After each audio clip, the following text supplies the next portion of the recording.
Viewers নমস্কার, আমি doctor Jayanta বাইন, plastic এবং কসমেটিক সার্জন। আমাদের সামনে যে ভাই বসে আছেন ওনার বয়স হচ্ছে 31 বছর, 31-32-এর কাছাকাছি বয়স।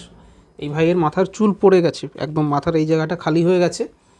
তো আমরা এই ভাইয়ের আজকে হেয়ার ট্রান্সপ্লান্ট করব।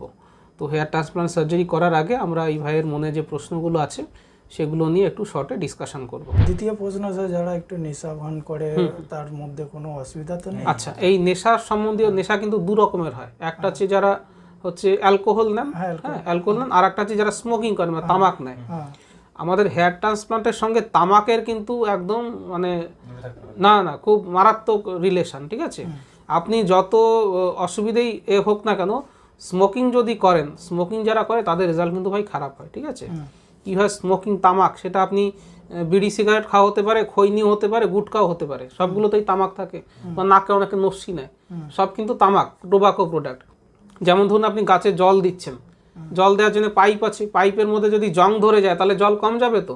যখন আপনি আম গাছের গোড়ায় জল দেওয়ার জন্য পাইপ করেছেন, পাইপ 3-4 বছরের পুরনো, তাহলে জং যদি হয়ে যায় গাছের গোড়ায় জল কম যাবে। তেমনি নিকোটিনগুলো আমাদের রক্ত নালীকে গিয়ে সরু সরু করে দেয়।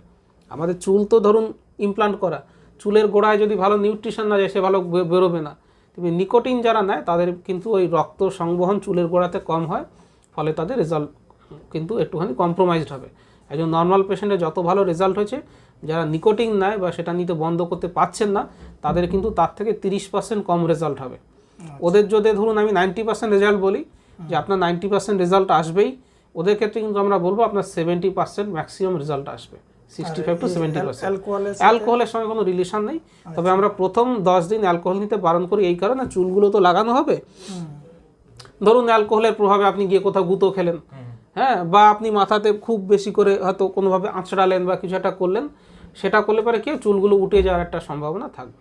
অ্যাজ সাচ অ্যালকোহলের সঙ্গে হেয়ার ট্রান্সপ্লান্টের রিলেশন নেই। প্রথম 8-10 দিন আমরা বলবো না নিতে, বা যদি অ্যালকোহল নিয়েও থাকেন তাহলে অল্প পরিমাণে নিতে, যাতে আপনি মানে একদম আপনার নিজের কন্ট্রোল থাকলো না, চুলগুলো ক্ষতি হয়ে গেল। কিন্তু স্মোকিংটা ভাই আপনাকে, যদি যারা স্মোকিং করেন বা যারা হেয়ার ট্রান্সপ্লান্ট করতে চান, স্মোকিংটা বন্ধ করবেন। নইলে প্রথমেই বলে দেবেন ডাক্তারবাবু আমার পক্ষে স্মোকিং বন্ধ করা সম্ভব নয়, সেক্ষেত্রে আমরাও আপনাকে বুঝিয়ে বলবো যে দেখুন ভাই এতটা রেজাল্ট আপনার হবে, এখানে কোনো লুকোনো ব্যাপার নেই। অ্যালকোহলের সঙ্গে ডিরেক্ট রিলেশন নেই, কিন্তু 10 দিন অ্যালকোহল নেবেন না, কারণ সেক্ষেত্রে আপনার মাথায় চোট লাগতে পারে।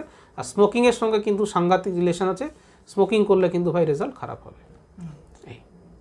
আর আমার সঙ্গে যোগাযোগ করতে হলে নিচে আমার হোয়াটসঅ্যাপ নম্বর রয়েছে, সেখানে আপনার মাথার খালি হয়ে যাওয়া অংশ এবং যেখানে চুল আছে, রিসিপিয়েন্ট এরিয়া এবং ডোনার এরিয়া ফটো পাঠিয়ে দেবেন, তাহলে আমি দেখে আপনার কোন গ্রেডের ব্যান্ডেজ, কত ফলিকেল লাগবে, কত খরচ হবে, সমস্ত ডিটেলস বলে দেবো।